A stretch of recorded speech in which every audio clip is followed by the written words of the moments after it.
We're on our way now to the playing hall.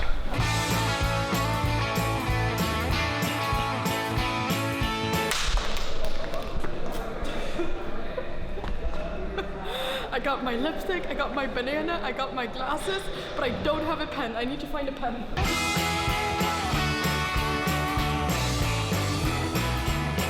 Wish me luck.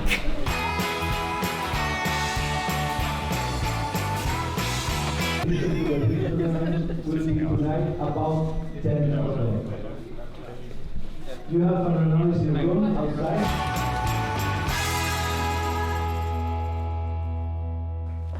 Hello! Okay, I don't know why I ran like this, but I just finished my game, and once again today I was playing early in the morning. I played at 10 a.m. and I was facing a really scary opponent because my opponent today was actually playing really well in this tournament.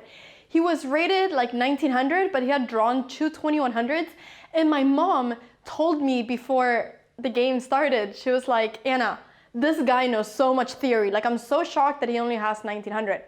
So I'm gonna show you the game. And I just had lunch. That was the first thing that I did after the game. I just had a lot of food because I was so hungry. And now here we are, and I'm gonna show you the game. I'm very excited. Also, once again, I'm in this beautiful room with the painting. I think this painting looks nice. Menorca is honestly so nice. Like, I wish I had more time to actually see the place, but you should come to Menorca if you want to visit like a tropical island at some point in your life. It's a beautiful place. Okay, so I had the black pieces and I was playing against Sung Yui Yang, who was, like I said, rated 1900. So he started by playing d4, I went d5. And a little funny story is actually that my mom, she was supposed to send me some preparation, but she forgot to send me the file. And I realized like this morning when I was gonna prepare, so it was too late then to get it sent. So I just decided to improvise a little bit.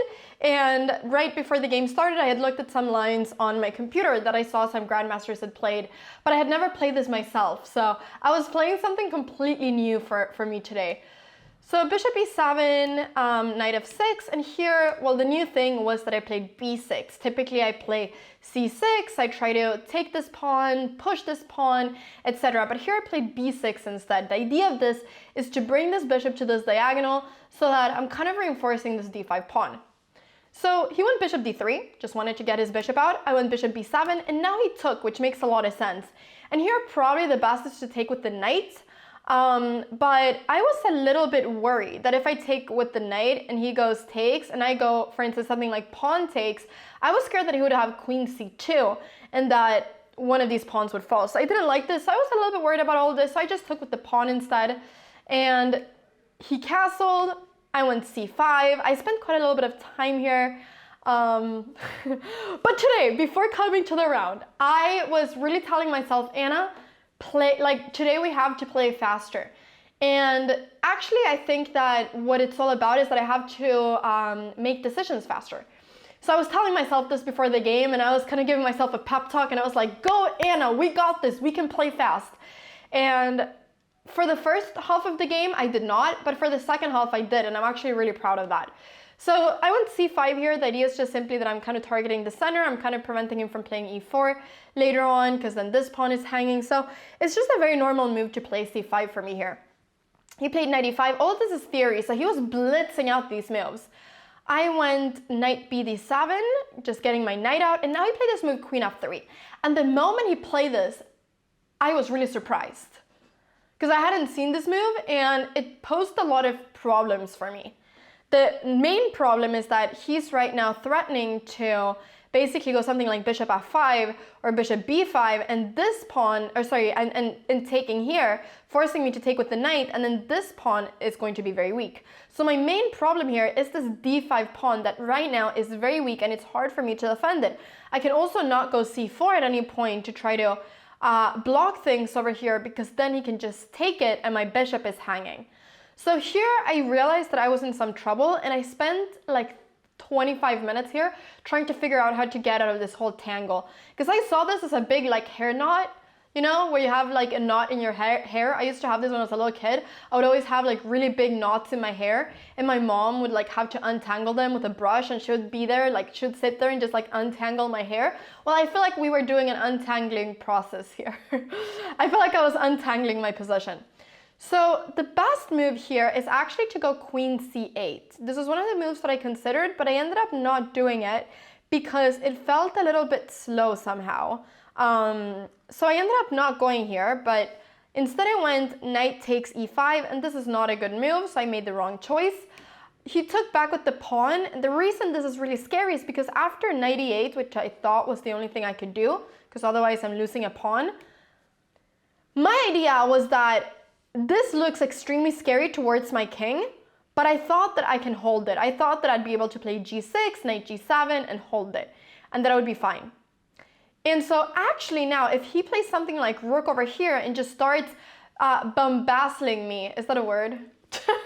With all these pieces, and just basically just improves his pieces before doing things on the king side, making sure that the queen is still on f3, targeting this pawn, then I actually am just a million times worse. I have a terrible position here. So it's really important for me actually to see queen c8 before. And I could tell that he had not seen this before because he seemed very shocked.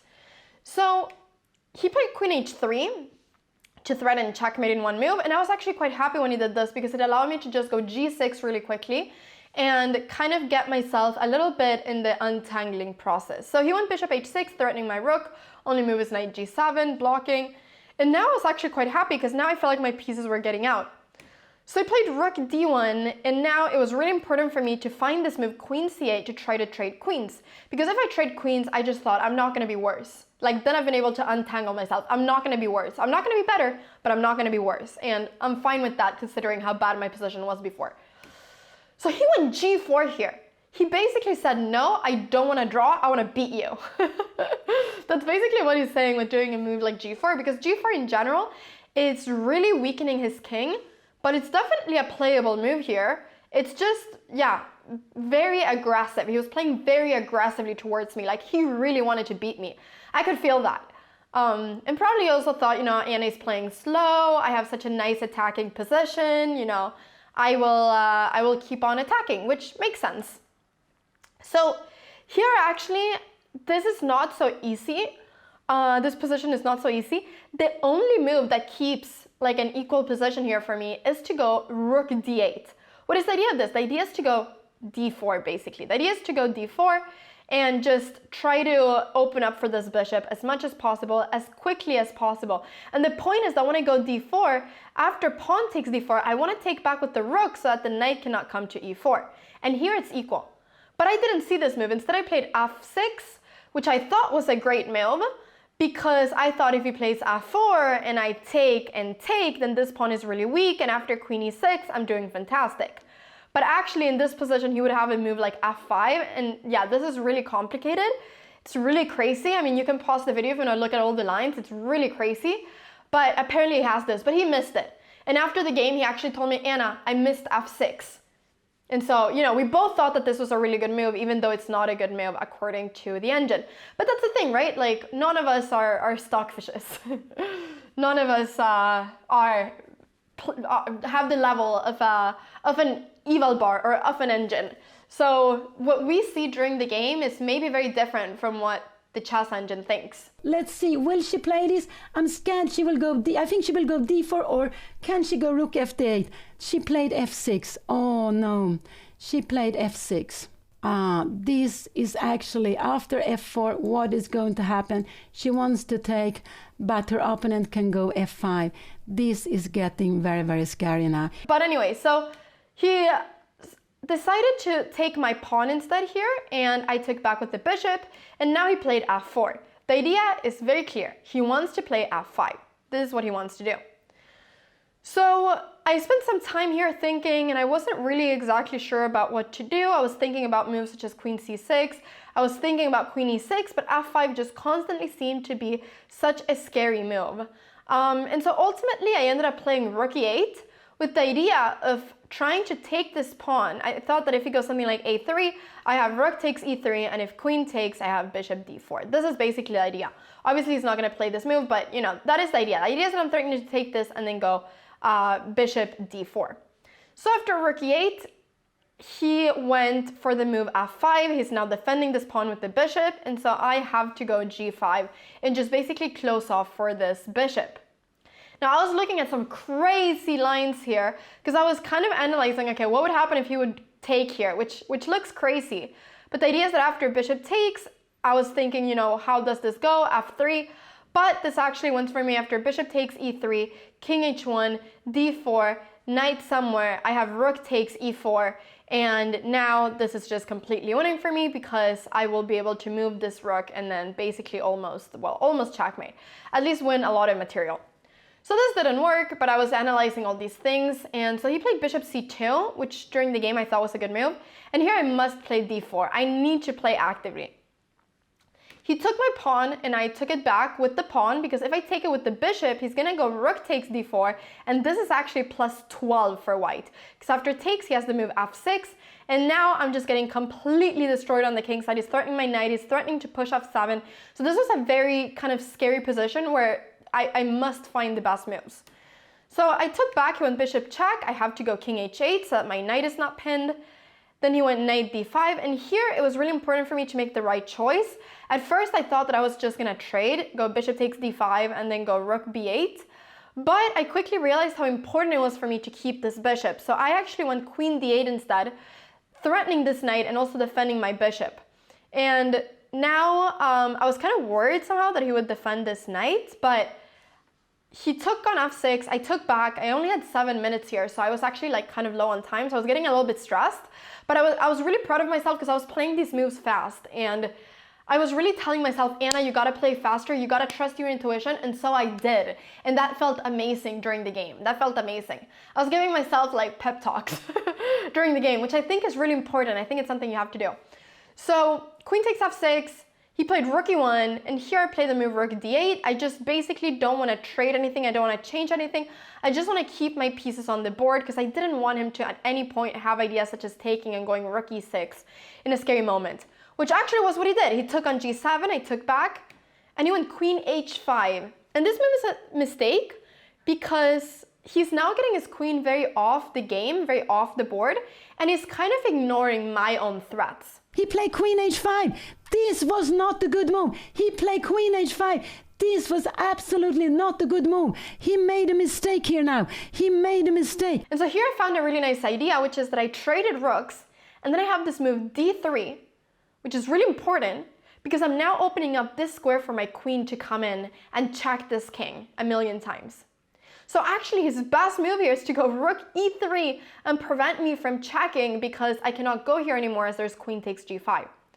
So I was thinking about, what do I do then? But I was going to go d2. That was my idea. And then this is actually his best continuation. So this move was a mistake, queen h5. However, he didn't see all of these threats, and instead he just continued on with his plan, kind of ignoring my own threats, or maybe he just didn't see them. And he played this move rook e8. And this is now a checkmate in 9, which, well, almost happened on the board. So now I have queen d4 check, and I could tell that he was maybe a little bit shocked when I played this. I think he just completely missed this idea, unfortunately. Well, fortunately for me, but unfortunately for him. I think he just completely missed my counter chances here because I did have a lot of counter chances. It's not just my king that's weak. This king is really weak too. So king f1, queen f4 check, king here, queen c1 check. This is really pretty, getting the king up. And now, both of these are going to be a checkmate. King f1, queen g2 checkmate. I had already calculated the checkmate, so I was basically just making the moves. And here, my opponent resigned, actually.